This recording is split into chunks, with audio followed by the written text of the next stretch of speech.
sommes de retour sur le sommet de la transformation durable et je reçois aujourd'hui William Rosenfeld, CEO de Zenpark. Bonjour. Bonjour. Alors, vous êtes intervenu sur le thème ville durable entre résilience et adaptation. Alors, comment Zenpark peut intervenir sur ces thématiques ? Alors, ouais, on est intervenu sur cette thématique et on a de quoi dire. Zenpark, déjà, on est opérateur de parking connecté et mutualisé. Notre métier, c'est d'optimiser l'utilisation des parkings pour freiner l'artificialisation des sols. Ça vient tout de suite sur la thématique. Pour faire cela, on a deux voies principalement. La première, c'est de mieux optimiser les infrastructures existantes, pour nous des infrastructures de parking du coup. Et l'autre voie, c'est de ne pas construire ou de moins construire, on va dire dans notre cas, de construire plus compact.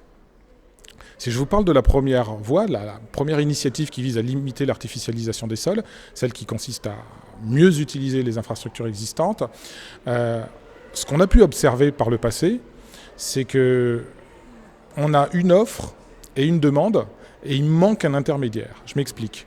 Dans le domaine de la mobilité, on a grosso modo un utilisateur, un automobiliste, je devrais dire, sur 4 ou 1 sur 5 dans les grandes ou moyennes villes qui sont à la recherche d'une place de stationnement. Dit autrement, au moment où on se parle là, dans la rue, s'il y a 4 automobilistes, il y en a un qui regarde l'autre et il se dit, parmi nous, il y en a un qui recherche une place de stationnement. De l'autre côté, côté offre, on sait qu'il y a des centaines de milliers de places vides, inutilisées, soit de façon structurelle, c'est le cas chez les bailleurs sociaux qui ont un trop grand nombre de places du fait des réglementations qui leur ont été imposées par le passé, ou des places vides simplement pendant un temps court. Par exemple, un hôtel, l'essentiel de ses clients viennent plutôt le soir, a priori. Donc les places sont vides en journée. Et nous, l'idée, c'est de réconcilier cette offre et cette demande. Mais ça va au-delà, parce qu'aujourd'hui, un bailleur social, par exemple, son parking n'est pas accessible au public. Donc non seulement il a fallu travailler les accès, permettre à n'importe quel automobiliste ou motard d'accéder à ce parking, mais également de construire une offre qui correspond à une offre de courte durée. Dit autrement, si je vous invite à réfléchir à la dernière utilisation que vous avez eue de votre véhicule, vous étiez probablement à un moment à la recherche d'une place de stationnement pour une courte durée, de façon ponctuelle, et pas parce que vous résidiez à côté et que tous les jours vous essayez de trouver une place. Donc il a fallu créer cette offre de réservation et ouvrir le parking. Donc finalement, c'est ce qu'on appelle le parking partagé, que l'on pratique maintenant depuis une dizaine d'années. On permet à n'importe quel parking privé de se transformer en petit parking public complètement distribué. Donc ça, c'est pour l'ancien. Alors, mais sur le nouveau, qu'est-ce qu'il y a à venir sur ces thématiques ? Alors sur le nouveau, on agit aussi. C'est la deuxième voie. Vous faites bien de poser la question. Sur le nouveau, c'est finalement construire plus compact pour limiter l'artificialisation des sols. Donc dans ces cas-là, l'idée, c'est de passer d'un modèle ancien en termes de programme d'aménagement. Je ne parle pas d'un seul bâtiment, je parle d'un programme immobilier assez important. Plutôt que de construire un parking rattaché à chaque bâtiment, le parking 1 à la résidence 1, le parking 2 à la résidence 2, etc., puis le parking A à l'entreprise A, etc., et voilà, plus un parking public, in fine, pour accueillir les visiteurs du quartier. L'idée, et ce que l'on fait aujourd'hui, c'est d'avoir un unique parking. Alors, pour adresser tous ces usages. Le sujet fondamental, c'est pas de dire finalement le besoin c'est 100 plus 100 plus 100 plus 100, on crée un parking de 400. Non. Tout l'enjeu, c'est de faire de telle sorte que ce parking finalement ne fasse que 350 places, 300, 250 places, 200 places, alors qu'on va adresser bien un besoin de 400. Je vais vous donner des chiffres, ce sera encore plus parlant.